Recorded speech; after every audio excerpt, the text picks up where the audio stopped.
And about the 11th hour he went out and found others standing, and said to them, Why have you been standing here all the day idle? They said to him, Because no one has hired us. He said to them, You also go into the vineyard. Matthew chapter 20, verses 7 and 8. This week we conclude the series titled Migration in the U.S. and to Europe, with sharing from Brother Minoru Chen on redeeming the present opportunity to labor for the Lord in His vineyard. This fellowship was given during a gathering for working saints at the 2023 International Thanksgiving Blending Conference in Dallas, Texas. A link to the original audio can be found in the episode notes.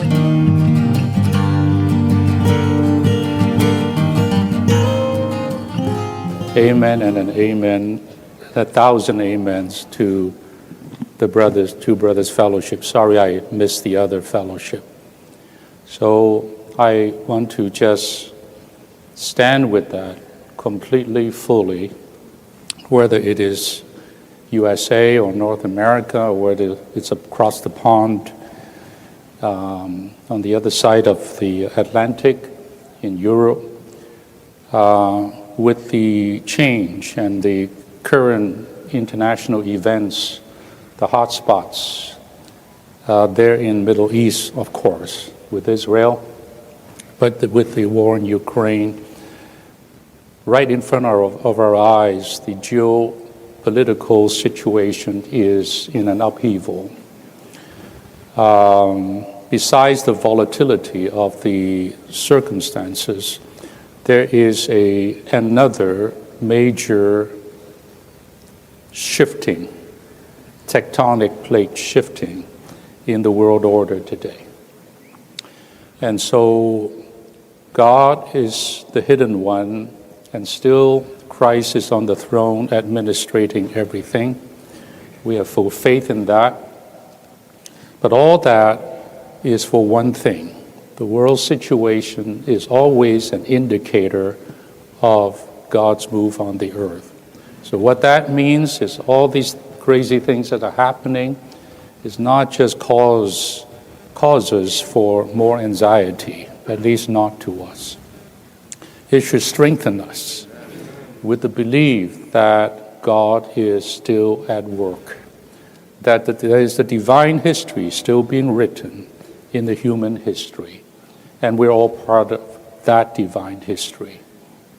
I agree, we're not stirring up any kind of movement or any kind of just excitement, but the fact is the fact that what is going on today is momentous, and when there's this kind of a move, you can be sure that God is doing something very particular.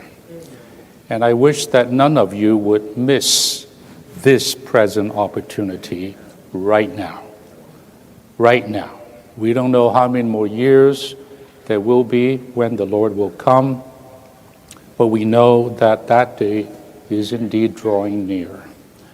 So I would just say, following some of the things the brothers share, number one, go.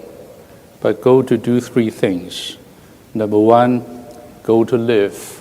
Wherever you migrate, whether you move to, go to live Christ, to live the God-man, to live the New Jerusalem. Number two, go to serve. Don't just go to live and do something, go to serve, because we owe the Lord, our Master, our whole life. For what He has done to us, we owe Him everything. We are all bondslaves and servants of the Lord on this earth with no other purpose and actually no other true responsibility except that of His kingdom. If you don't serve the Lord, your life is meaningless. Your life is just worthless. But when you serve the Lord, everything changes. The value of life, our life, is not in our worldly accomplishments or how much material possessions we can amass. The value of life with an eternal point of view, is how much we serve the Lord in this age. Number 3, go to work. I mean work. Work for the Lord. While the day is the daytime, while it is day, before the night comes and the night is approaching, go and labor.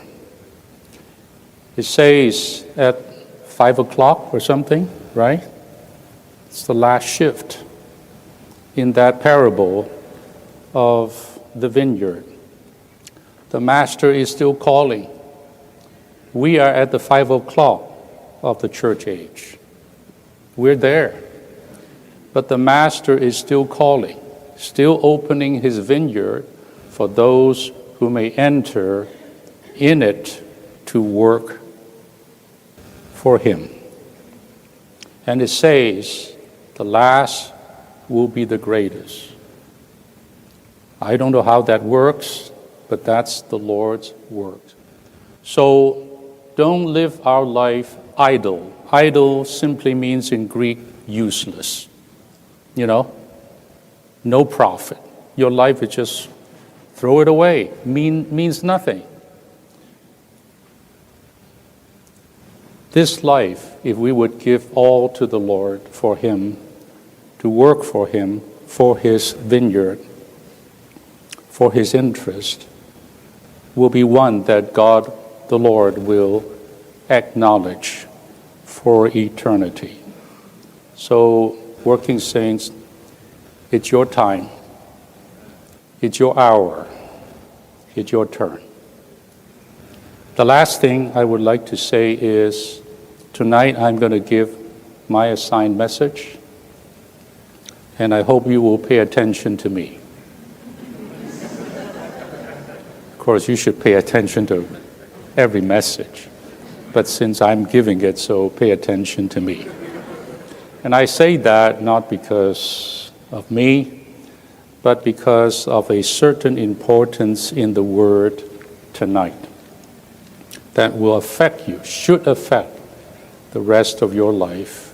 We're going to tonight touch the matter of the heart. The heart. So I'm going to not say more, just come and pay attention. But I would like to say one thing and let you go, and that is, I have been speaking to a group of FTTA grads over a couple of years now since the pandemic. The first series is finished.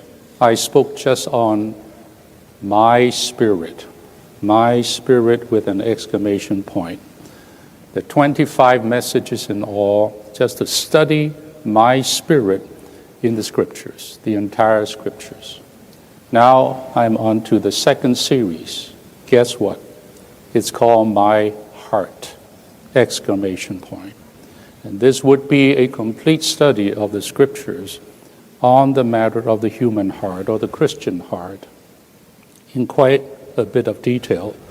Tonight, we're just going to do a flyover on the matter, but I hope it will be a refresher, a reminder to all of us just how important the dealing of our heart is in our Christian life and in the church life.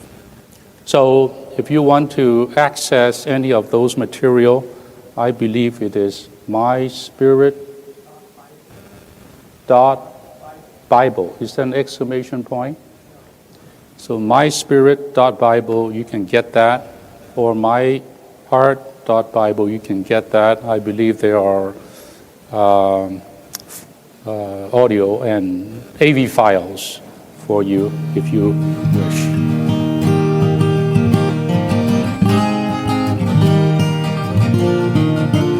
Thank you for joining us today.